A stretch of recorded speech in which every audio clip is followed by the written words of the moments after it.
Hello po, kumusta po kayo? Ako po si Master Galen. Andito na naman po ako para magbigay ng dagdag kaalaman po sa inyo tungkol po sa usaping medical health. Ang tatalakayin po ngayon natin sa video ito ay naitanong po ito sa akin ng isang Facebook page follower at subscriber na rin ng YouTube channel na kung okay lang daw po ba na magbuntis kahit may hyperthyroidism. Specifically, sa kaso niya, ito po ay yung Graves' disease. Ang Graves' disease po ay autoimmune ang naging dahilan ng pagtaas ng thyroid hormone po niya. Kaya po kung bago ka pa lang po dito sa aking channel, ay pakihit mo na po ang subscribe button at ang notification bell para maging updated ka po sa mga video ko pang gagawin. Kaya po, panoorin niyo po.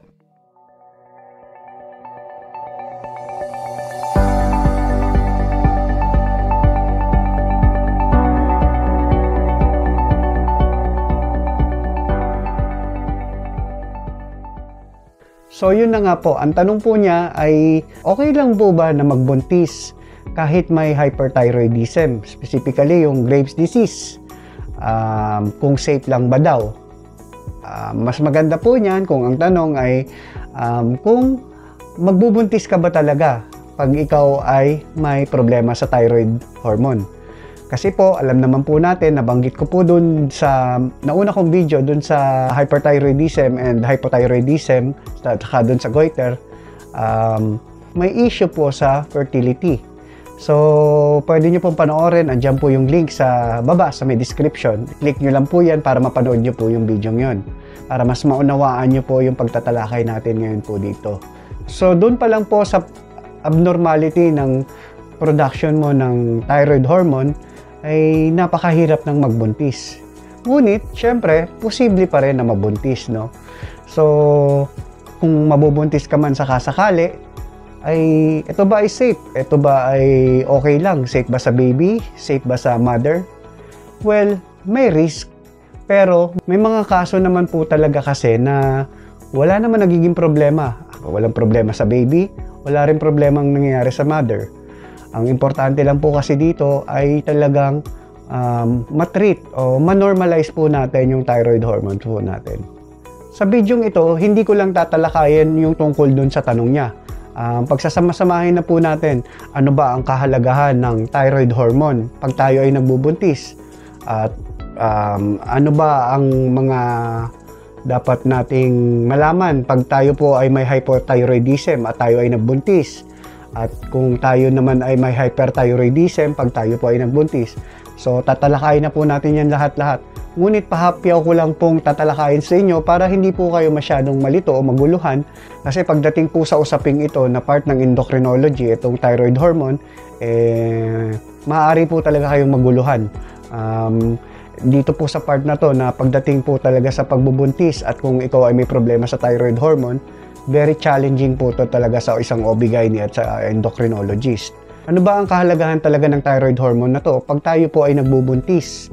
No? Napakahalaga po kasi dito. Alam naman po natin na nabanggit ko nga dun sa nauna kong video na ang thyroid hormone natin ay nagpapabilis ng aktibidad ng isang selula kung ito ay mataas or sobra.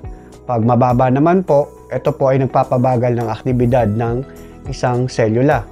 So, dahil po buntis po tayo, hindi lang po yung sarili po natin ang kailangan niyang trabahuhin.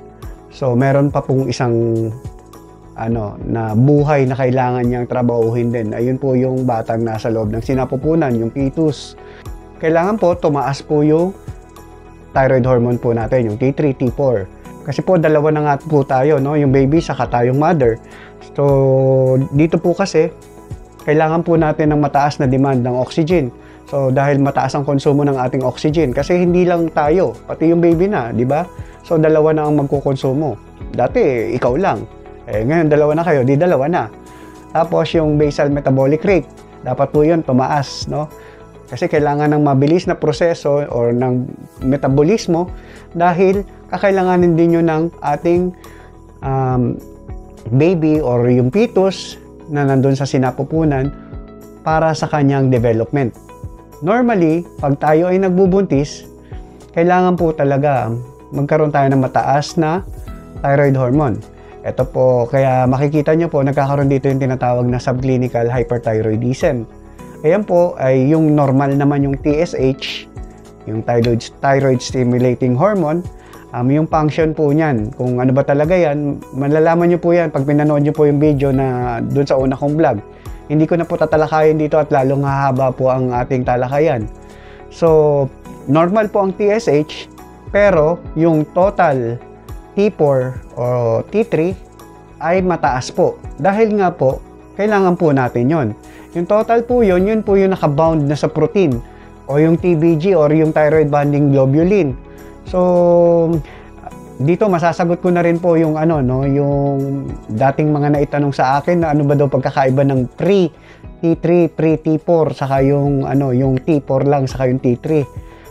Yung pag sinabi kasi pong pre-T3 or pre-T4, ayan po yung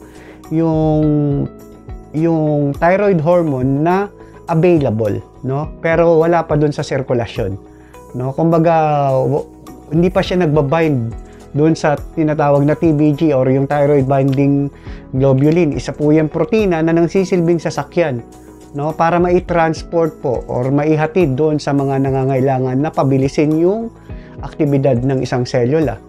So para mas maunawaan nyo po, bigyan ko kayo ng isang example. Kunwari, ang isa pong manggagawa para makapasok sa kanyang trabaho ay kailangan niya ng sasakyan, di ba?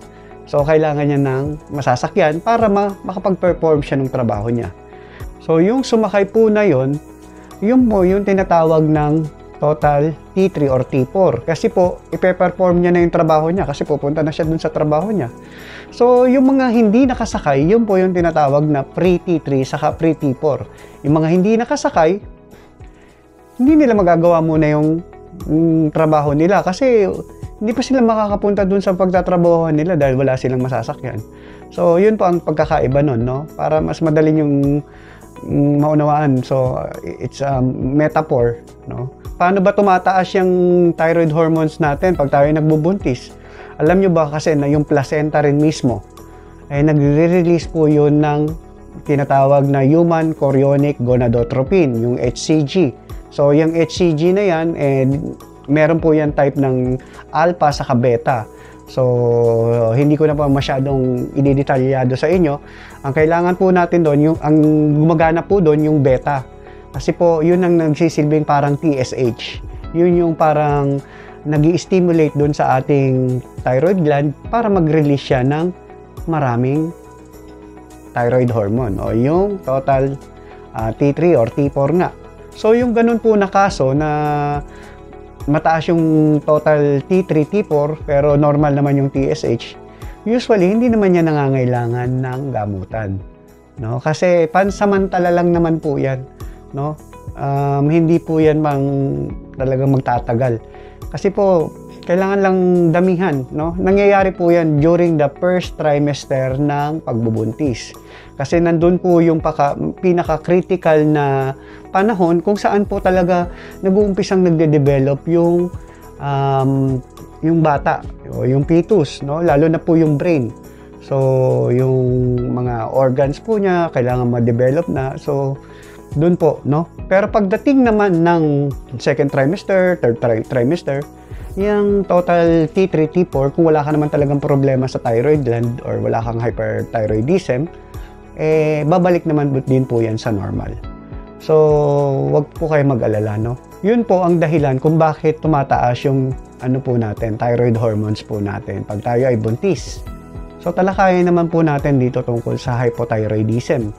So, sa hypothyroidism naman po, the usual cause po niyan ay yung kung autoimmune din. At ang tawag dyan sa hypothyroidism pag autoimmune ang cause ay Hashimoto disease. So, kung tayo po talaga ay may hypothyroidism, ano po ba magiging epekto nito sa bata? Doon sa pinagdadalang tao po natin.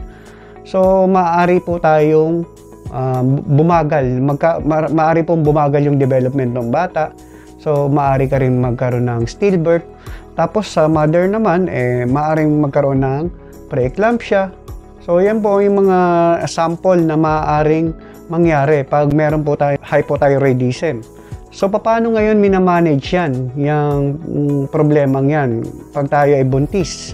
Dahil sobrang kulang nga po talaga ng produksyon ng hormones dun ng ating thyroid gland, ang ginagawa po ay hormonal replacement. So, ang usual drug of choice dyan ay yung levothyroxine. Ngunit, kailangan mas grabe ang dosage. So, kaya kailangan po talaga na nagpapa-check up kayo, hindi yung at kailangan po dito yung pag-check up ninyo talagang regular. Kaya pag sinabi po sa inyo na balik kayo sa ganito, kailangan po bumalik kayo, no? Lalo na pag nagbubuntis kayo. Kasi kailangan ma-monitor din yung level ng hormone ninyo, no? Kailangan ma-test po yun para nakakapag-adjust ng gamot. Kasi during the first trimester, kailangan grabe ang dosage na binibigay doon ng gamutan. Ngunit pag nakatapos na yung first trimester, nakalagpas ka na doon, i-adjust na naman po yung gamutan. I-adjust na naman yung dosage ng binigay sa inyong gamot. Pero yung pag-a-adjust po nila, hindi naman grabeng ibababa na yung dosage. Tapos pag nakapanganak ka na po, tuloy pa rin ang gamutan. Ngayon, may mga babae talaga na pagkatapos nilang manganak, nagiging okay naman na yung hormones nila. Pero may mga hindi pinapalad na or hindi maswerte ng mga babae na andun na, no? Nagkakaroon na talaga sila ng hypothyroidism, no? Minsan nagkakagoiter na po talaga sila. So medyo hindi ko nabibigay yung detalye nito kasi hindi ko naman to di-discuss para ipa-exam po sa inyo. Hindi ko naman to itinuturo para bigyan kayo ng mga quiz. No? Hindi na tayo magpapakalalim pa. So, pagkatapos pong manganak, may mga cases talaga na yun na, nagkakaroon ng goiter talaga yung isang babae at nagiging permanente na yung pagkakaroon nila ng hypothyroidism, no? Yung iba, 6 months, okay na sila, pero yung iba, taon, yung minsan maabot pa ng hanggang 10 taon bago maging okay. At yung iba naman talaga nagiging permanente na. Pagdating naman dito sa hyperthyroidism, okay lang ba na magbuntis? Well, kung sakasakali po talaga na mabubuntis ka at ikaw ay may hyperthyroidism, okay pa rin naman po, no? Kaya lang, delikado po ito sa bata. Kasi po nagko-cross po tayo. Yung ano po natin, di ba, yung mga hormones na yan ay kumukross yan doon sa placenta, no? Kasi kailangan din yan ng baby. Ngunit kung sobra-sobra ang nagko-cross doon sa placenta papunta doon sa baby, so pati yung baby apektado. Kailangan kasi tama lang yung pumapasok doon sa kanya. So yung baby nagkakaroon ng thyrotoxicosis, no? So maraming pwedeng mangyari din doon sa baby na problema. Andyan na pwedeng maapektuhan yung puso niya at andyan din yung pwedeng yung namamaga o yung manas na manas yung katawan niya o yung tinatawag namin na fetal hydrops. So maaari pong mangyari yon. So yan po ang maaaring maging problema pag may hindi ka na normalize o nagagamot na thyroid hormone level, kung hindi napapababa sa normal. Siyempre, isa pa pong makakaapekto po dyan, di siyempre kailangan pong maggamot, di ba?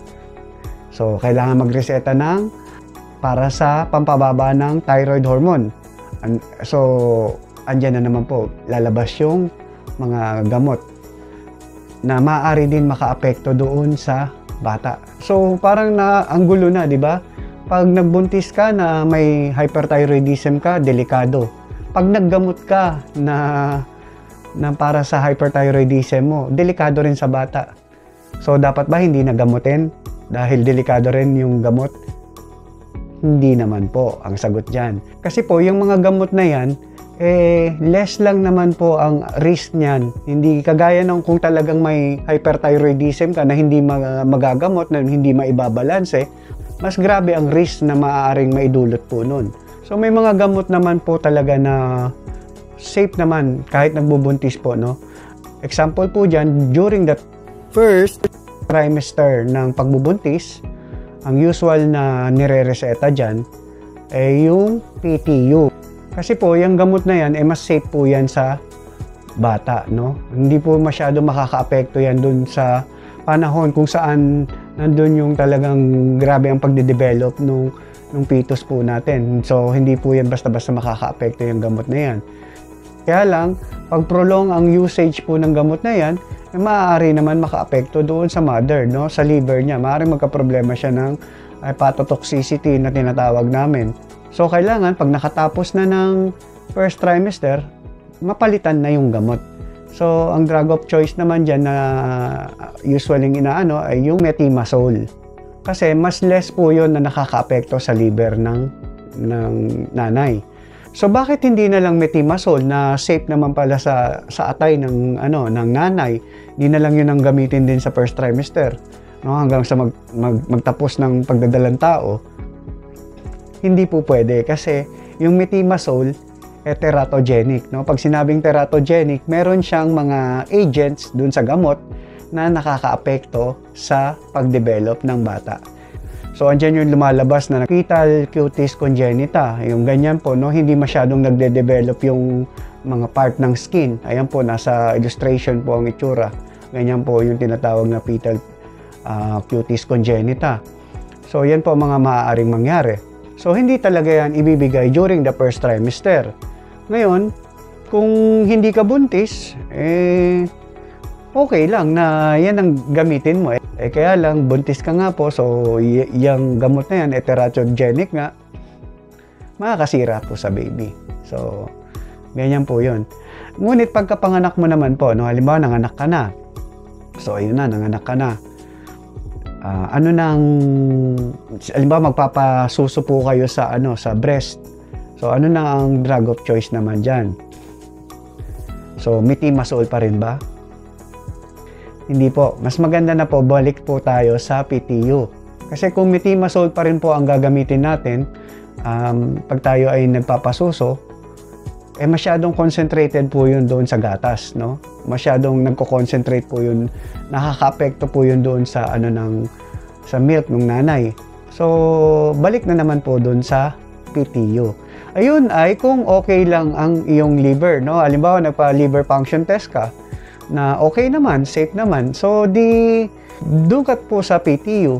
Pero pag halimbawa nagpa-liver function test ka na may problema ka, ang taas ng SGPT mo, ang taas ng SGOT mo, doon na lang po sa methimazole. O, di ba po? So, sana kahit papano, nabigyan ko kayo ng idea, no? Tungkol dito sa thyroid hormone at pagbubuntis. Doon sa kaso po nang nagtatanong sa akin na tungkol po dito na kung okay lang daw ba na magbuntis siya na kahit may Graves disease siya. Ang sagot po okay lang naman, no? Basta kailangan maisaayos na muna po yung problemang yan, no?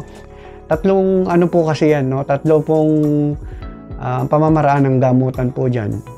Unang-una yung sa pamamagitan ng paggagamot, yung mga medicine, no?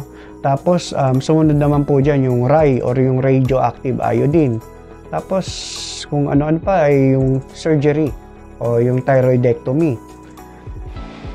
Pero yung RAI po yung radioactive iodine, talagang absolutely contraindicated po yan pag tayo po ay nagbubuntis. Kasi po, maaaring maka-apekto na naman po din yan sa bata, dun sa ating baby. So, kailangan po, pwede po, magpa-radioactive iodine ka na muna bago ka magbuntis. Ngunit pagkatapos mo bang magpa-radioactive iodine, pwede ka na ba magbuntis kaagad? Hindi po. You have to wait for 6 months. And then, safe ka na pong magbuntis. Sa mga nagpaplano po dyan ng magbuntis dahil gusto na magka-baby tapos may problema sa thyroid, ayusin man po natin ang ating hormones. No? Kailangan maibalik po natin muna yan sa normal. Kailangan ma-maintain po yan. No? Kaya dapat po talaga regular po ang check-up ninyo sa inyong doktor. Kasi po, ganon po ang gamutan dyan. No? Hindi po pwedeng pag binigay ito sa yung gamot na to, wala na. Hindi ka na babalik sa kanya. Akala mo, yun na lang ang ipanggagamot mo talaga sa iyo for life. Hindi naman po ganon. kasi kailangan mo po ng regular na masuri. Kasi kung halimbawa okay na yung hormones mo, so kailangan naman po babaan yung dosage. Kasi kung halimbawa hyperthyroidism ka, tapos may binigay sa yung certain dosage, tapos bumaba naman na yung yung thyroid hormone mo, nag-normalize na. So hindi po pwedeng bigyan ka pa rin ng mataas na anti-thyroid hormones na na gamot. Kasi po mangyayari nun sa inyo, baka maging hypothyroidism naman kayo. So kailangan adjust, no? May mag-adjust ng adjust. At kung mangyayari naman sa inyo na biglang nag-hypothyroidism kayo, tapos hindi nyo alam, hindi nyo na monitor agad na yun na pala, no? Meron na po pala kayong ganun, pinagwawalang bahala ninyo. Tingnan nyo hypothyroidism na kayo. Tapos nananatili pa rin kayo dun sa mataas na dosage ng gamot. So, kumusta na, di ba? Yung iba naman, nagsasarili, dito lang ako kasi mababang dose lang to. Hinahati nila yung dose, no? So, ang nangyayari ngayon, hindi naman nagiging okay yung hormones nila, hindi nababalik sa normal kasi kulang naman yung gamot na dosage na iniinom nila. So, pag may problema po talaga sa thyroid hormone, kailangan po talaga regular check-up. So, yan lang po ang talakayan po natin tungkol dito sa thyroid hormone saka sa pagbubuntis. Sana po yung nagtanong po nito sa akin, kahit papaano naliwanagan ko kayo. Kung may dagdag pa po kayong katanungan na hindi ko na isabi, hindi ko nabanggit, maaari nyo naman po akong i-message dyan po sa comment box o kaya i-direct PM nyo po ako sa aking Facebook page. Pero ito po ay ginawa ko lang para magkaroon kayo ng idea sa bagay na to o dito po sa problemang to. Ang pinaka the best pa rin na mahingian nyo ng advice ay yung mga espesyalista sa bagay na to. Diyan po yung OB-GYN ninyo at yung endocrinologist. Sigurado po marami na naman magtatanong na magpi-PM. So, hayaan nyo po. Sisikapin ko pong masagot ko naman po kayo. So, hanggang dito na lang po. Ako po ulit si Master Galen. Kita-kita po ulit tayo sa next video. Paalam.